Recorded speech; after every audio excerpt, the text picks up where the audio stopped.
Good morning, my beautiful brothers and sisters. Good morning. And here we are on this glorious, overcast, rainy day. I'm a little bit off kilter. I have a perforated eardrum, so if we talk later, I'm like, what? You'll know why, because I can't really hear.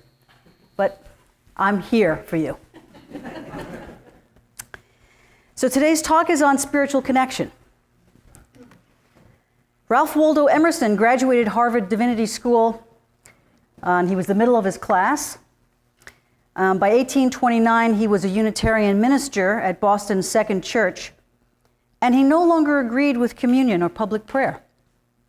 So after about 3 years, he resigned. He said, "This mode of celebrating Christ is no longer suitable to me, and that is reason enough why I should abandon it." Can you imagine the controversy Emerson started by departing from the Christian philosophy of God at Harvard Divinity School? A little later, he became friends with Thoreau and other like-minded souls in Concord, Mass., and they founded the Transcendental Club. And there he declared that the Transcendentalist believes in miracles and the perpetual openness of the human mind to the new influx of light and power, and he believes in inspiration and ecstasy. Now, in 1838, he was invited to speak at the commencement for the graduating class at Harvard Divinity School. And if you can imagine that in terms of spiritual connection, he, quote, dismissed biblical miracles and claimed that while Jesus was a great man, he was not God. And at the Divinity School, he said that Jesus was not God, and Emerson was true to himself, authentic to his perspective and his belief. And naturally, his comments created a huge conflagration, and he was not invited back to the Divinity School for 30 years. But he continued to express his ideas, including those about God, in lectures and in essays, and also in poems. And he believed that God was neither the stern judge of the Calvinists nor the distant clockmaker of the deists. And in so doing, Emerson connects to God on a deeper, more personal level. In other words, you don't need a priest, an intermediary. You can go straight to God. Emerson believed that God was revealed through nature. Emerson saw a direct connection between man, nature, and God. And historian Grant Wacker describes Emerson's belief as this: God was best understood as a spirit, an ideal, a breath of life, everywhere and always fulfilling the world in the inexhaustible power of the divine presence. God was as close as the atmosphere, as intimate as the blowing clover and the falling rain. And this belief system speaks volumes to my spiritual connection. The sounds of birds singing, the rush of wind, or the rapids and the waterfalls, all are the voice of God. A baby crying or laughing is my audible alert of the divinity of life, of the destiny of humankind, and of the depth of my soul. I am connected to you as surely as I am standing here, and that means I am connected to God. These are the beliefs that have changed me, transformed my thought through my awareness, my acceptance, my desire to serve all those in need.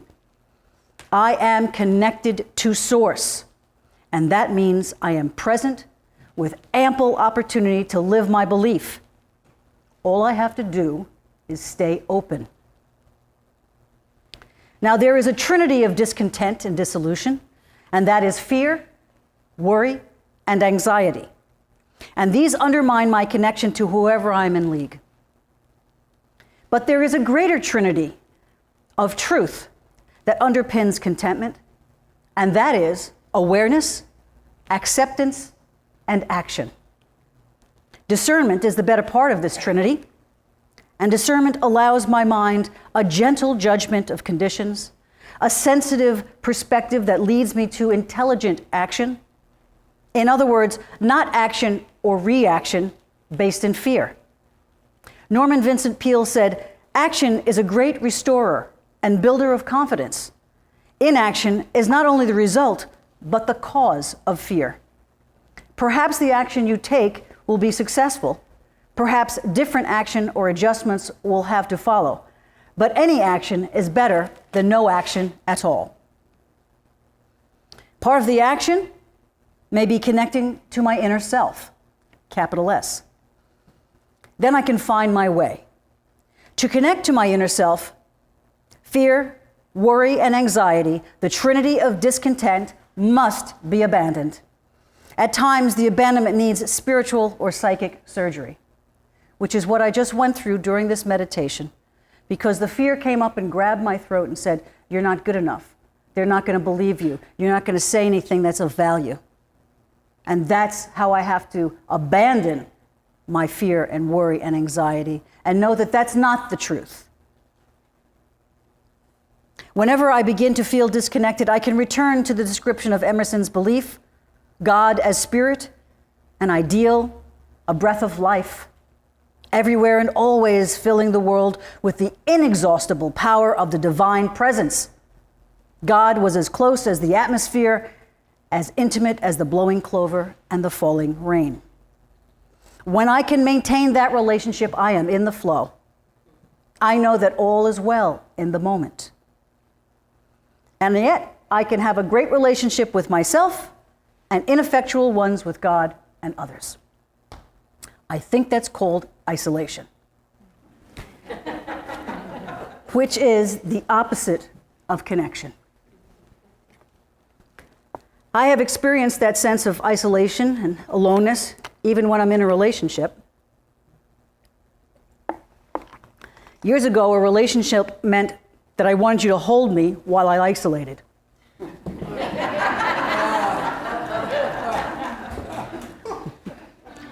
I have said it about apartness.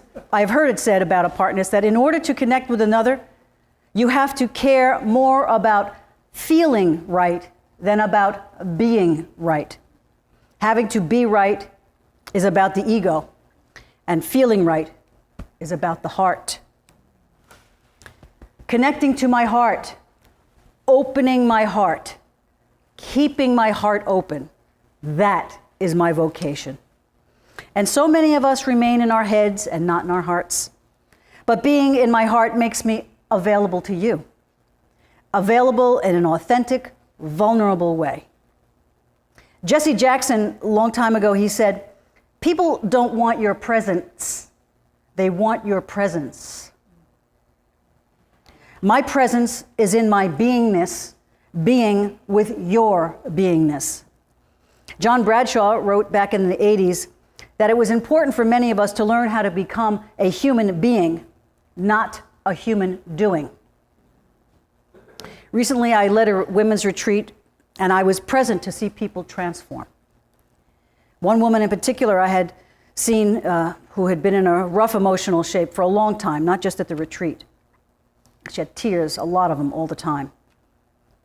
And toward the end of the retreat exercises, I saw her shift that she later confirmed. And she thanked me because her heart had been opened during the retreat. And during that weekend, she became present to herself and therefore to others. She felt relieved and empowered and vulnerable and connected. She was able to let go of her fear and her anxiety. And we sometimes believe that if we're vulnerable and in our hearts, that we will be mowed down. But just the opposite is apt to occur. When we live in our hearts, that is when we connect to ourselves and to God and to others. We are the most powerful when we are with Source, and that's when that happens. And there are those of us who unconsciously hold on to fear, worry, and anxiety as if there is nothing better to entertain our thoughts. And this is a sad misconception. We can make a choice. We have free will to make a choice. A concrete, conscious choice to think differently. We are not at the mercy of our thoughts. Our thoughts are at the mercy of God. And when I say mercy, what I mean here is benevolence. The benevolence of God, the compassion, the kindness, the goodwill, the bounty of God's grace. All I have to do for this connection is to choose. Choose to say yes. Say yes to God and no to the thoughts of fear, anxiety, and worry that can pervade every waking moment, making our lives a misery. We're not here to live a misery. Life circumstances sometimes unfold with challenges. I don't need to help misery along by ignoring my connection to God or to others or to service. And service is the key to connection. It does not take a lot of time to hug someone. There are people in this room who rarely get hugs. Maybe they're sitting right next to you. We all need human connection, and there is profound power of connecting with someone by touch. A simple touch of the hand, a hug, an embrace communicates cavernous care and connection. I am not alone. You are not alone. And that is the power of Spirit moving us to console one another, to love one another, to embrace the humanity of another. Each of us, in their own way, can convey their love. Maybe in this moment, we can all touch our neighbor right now. And just let's feel the connectedness. Silently connected to Spirit. Feel the Spirit in this moment.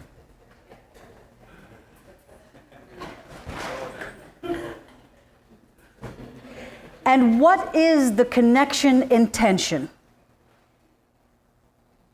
Attention. That's the intention. I want to feel that you are giving me full attention. I mean energetic attention. To know that you are engaged with me, not on your phone, not on your thoughts, but your full attention. Because when I don't feel that you are giving me your undivided attention, I begin to withdraw. I don't feel that the relationship is a safe harbor. Why would I want to be vulnerable and fully open in my heart to you? I won't, because I feel a lack of respect and a lack of presence. Appreciation. When I don't feel appreciated, I want to leave. Maybe not physically, but emotionally, I don't want to be present. I want to be appreciated for all that I am, as I want to appreciate you for all that you are. That is real connection. To truly appreciate the reality of somebody is to embrace all of them, even their foibles, their difficulties, their brilliance, and their darkness. Show appreciation not just for what they do, but for who they are. That is soulful connection. The culmination of attention and appreciation is adoration. To adore someone is not to put them on a pedestal. Thank you very much, Mike.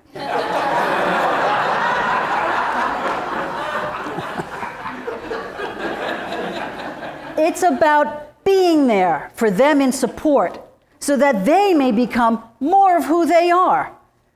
So they see themselves alive and engaged, happy and living the life they chose.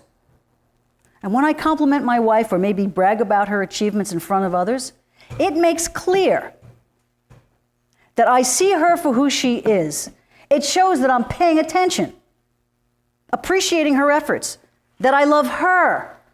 We feel more connected because we are more connected. And that is more about feeling right than being right.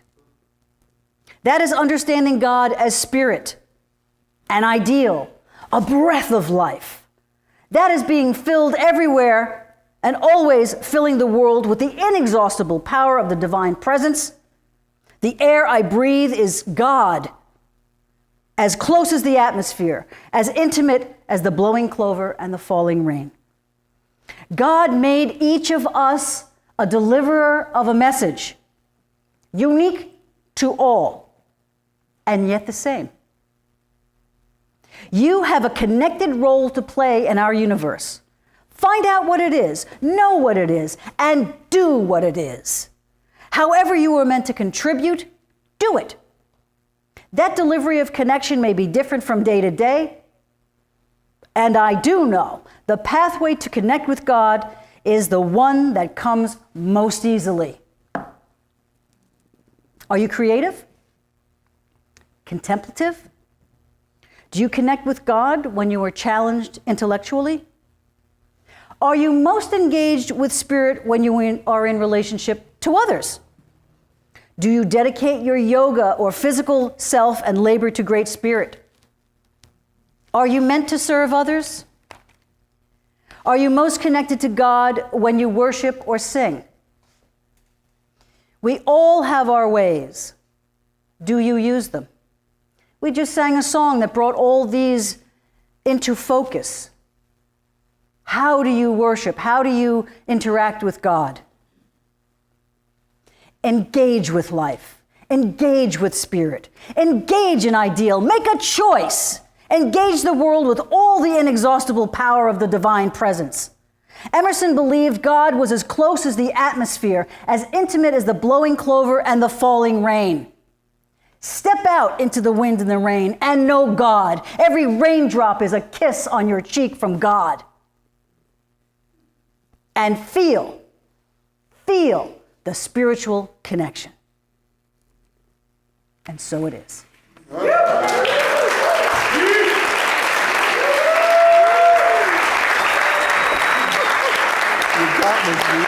Baby boy.